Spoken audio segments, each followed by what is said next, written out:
अस्सलाम वालेकुम टू सीखे इंग्लिश। जिन्होंने हमें न्यूली सब्सक्राइब किया है उन सब लोगों को सीखे इंग्लिश में खुशामदीद, और जिन्होंने अभी तक सब्सक्राइब नहीं किया प्लीज़ जल्दी से सीखे इंग्लिश को सब्सक्राइब कर दीजिए। मैं उम्मीद करती हूँ कि सीखे इंग्लिश पर बनाई जाने वाली सारी वीडियोस आपके लिए बहुत कारआमद साबित हो रही होंगी। अपनी फ़ीडबैक से आगाह करते रहिए। बहुत शुक्रिया, कमेंट्स में आपकी फ़ीडबैक मुझे मिलती रहती है और वो मेरी मोटिवेशन के लिए एक बहुत खुश आइंद बात है, और मैं उम्मीद करती हूँ कि आप सीखे इंग्लिश के साथ इसी तरह जुड़े रहेंगे। तो स्टार्ट करते हैं अपना आज का लेसन। प्रपोजिशंस पार्ट 2 में हमारा जो आज का एजेंडा है वो है टाइप्स ऑफ प्रपोजिशंस। ऑब्वियसली आज हमने पढ़ना है preposition of direction. Preposition of direction क्या है? Preposition of direction tells us about the movement of the verbs. ऐसे वर्ब्स प्रपोजिशन ऑफ डायरेक्शन कहलाते हैं जो कि मूवमेंट करते हैं। For example up, down, above, below, across, among। So इन्हीं कुछ prepositions के बारे में आज हम स्टडी करेंगे। Alright, preposition up, हमारा आज का पहला preposition up है। आप देख रहे हैं फोटो में एक लड़का है और वो क्लाइंब कर रहा है, सीढ़ी चढ़कर दरख्त पर जा रहा है। A boy is climbing up the ladder। यहाँ पे प्रपोजिशन अप जो है वो हमें मूवमेंट बता रहा है, और मूवमेंट कहाँ से हो रही है? From lower to upper side, यानी नीचे से ऊपर की तरफ मूवमेंट हो रही है। इसलिए हम कहेंगे अ boy is climbing up the ladder. लड़का नीचे से ऊपर जा रहा है, किसके जरिए? सीढ़ी के जरिए। सो अप जो होगा प्रपोजिशन वो उस टाइम इस्तेमाल किया जाएगा जब कोई ऐसी मूवमेंट हो रही होगी जहां लोअर से हायर पोजीशन की तरफ जा रहा होगा। लाइक हमने डिस्कस किया अपनी एग्जांपल में, अ boy is climbing up a ladder. Next है डाउन। प्रपोजिशन डाउन क्या है? आप देख रहे हैं कि यहाँ फोटो में एक लड़की है जो कि अपना कंप्यूटर बंद कर रही है, उसको लिड डाउन कर रही। जब भी आप अपने लैपटॉप को बंद करते हैं आप क्या करते हैं? उसका लिड डाउन कर देते हैं। सो यहाँ पर हमारी जो मूवमेंट शो हो रही है वो प्रपोजिशन डाउन से शो हो रही है। A girl is putting her computer lid down. Fine. So preposition down हमें क्या बताता है? ऐसी मूवमेंट जो हायर से लोअर पोजीशन की तरफ होती है। हमने अप में देखा, अप में लो से हायर पोजीशन की तरफ मूवमेंट हो रही थी, लेकिन प्रपोजिशन डाउन में अप से यानी कि हायर पोजीशन से लोअर पोजीशन की तरफ जाया जा रहा है। सो जब भी कोई ऐसी सिचुएशन हो या मूवमेंट हो जहां आपने हायर से लोअर पोजीशन की तरफ मूवमेंट करनी है तो आप उसको बोलेंगे डाउन। इसके अलावा प्रपोजिशन डाउन जो है वो इस्तेमाल किया जाता है, कुछ एग्जाम्पल्स यहाँ पर गिवन है। Tears roll down his face, जब हमें रोना आता है। क्राइंग, रोना एक इंसानी कैफियत है हमारी सैड सिचुएशंस में, हार्ड टाइम्स में। और समटाइम्स ये होता है कि खुशी के आंसू जिसको हम कहते हैं वो भी हमारी आंखों से आंसू नीचे हमारे चेहरे पर गिरना शुरू हो जाते हैं। सो हायर से लोअर डाउन जो पोजीशन है वहाँ पर मूवमेंट हो रही है। सो हम इस तरीके से भी डाउन का इस्तेमाल कर सकते हैं। Tears roll down his face, कि उसकी आंखों से आंसू जारी हुए। चिल्ड्रन रैन डाउन द हिल, एक छोटी सी हिल है, छोटी सी पहाड़ी है और बच्चे उस पहाड़ी के ऊपर से नीचे की तरफ को दौड़ रहे हैं। सो हम किस प्रपोजिशन का इस्तेमाल करेंगे? डाउन का। वाई? क्योंकि जो मूवमेंट है वो हायर से लोअर पोजीशन की तरफ की जा रही है। नेक्स्ट है I lifted down the book from the top rack. अब आप जाते हैं लाइब्रेरीज में जाते हैं, सो आप क्या करते हैं? डिफरेंट रैक्स होते हैं और वहाँ से आप बुक्स को बुक शेल्फ से अपनी पसंद की बुक को पकड़ते हैं, उतारते हैं और उसको रीड करते हैं। ठीक है। सो आप क्या कर रहे हैं? पोजीशन मूवमेंट क्या है आपकी? From higher to lower. So I lifted down the book from the top rack. He ran down the stairs. अब आपको पता होगा जिन लोगों के घरों में सीढ़ियाँ हैं, डबल स्टोरी है, उसमें अक्सर बच्चे क्या करते हैं, सीढ़ियों से ऊपर से भागते हुए नीचे आ रहे हैं. So a boy is running down the stairs, या she is running down the stairs. ठीक है, ऊपर से नीचे की तरफ आना. हमारा नेक्स्ट प्रेपोजिशन ऑफ डायरेक्शन है अक्रॉस. अक्रॉस क्या है?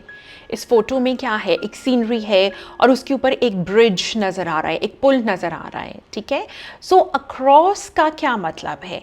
ऐसी प्लेस, ऐसी जगह जहाँ पर एक कॉर्नर से अगर आप चलना शुरू करते हैं तो आप दूसरी सिमत में जा सकते हैं.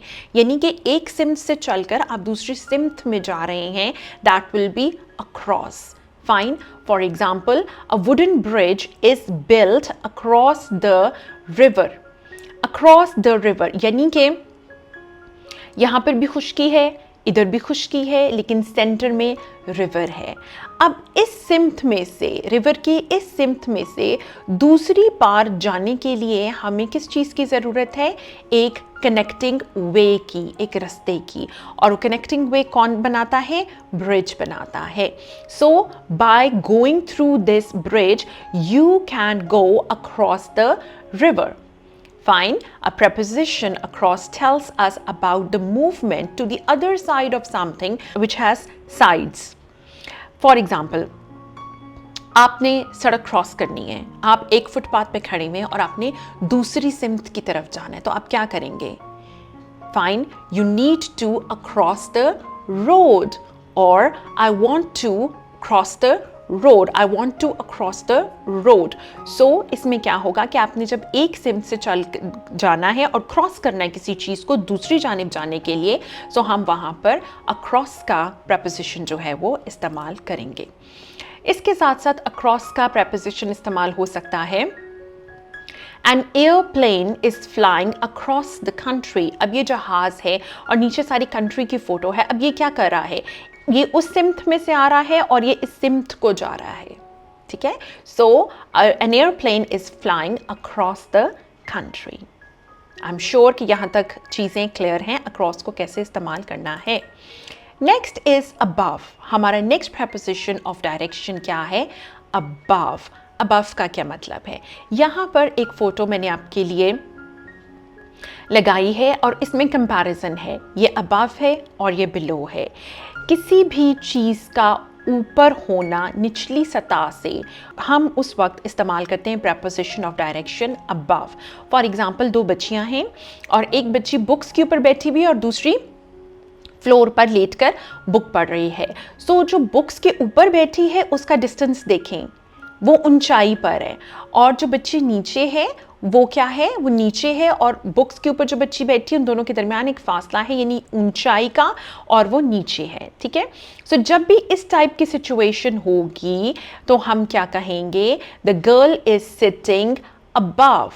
ऑलराइट, बच्ची जो है वो ऊपर बैठी हुई है. हमारा नेक्स्ट प्रेपोजिशन है बिलो.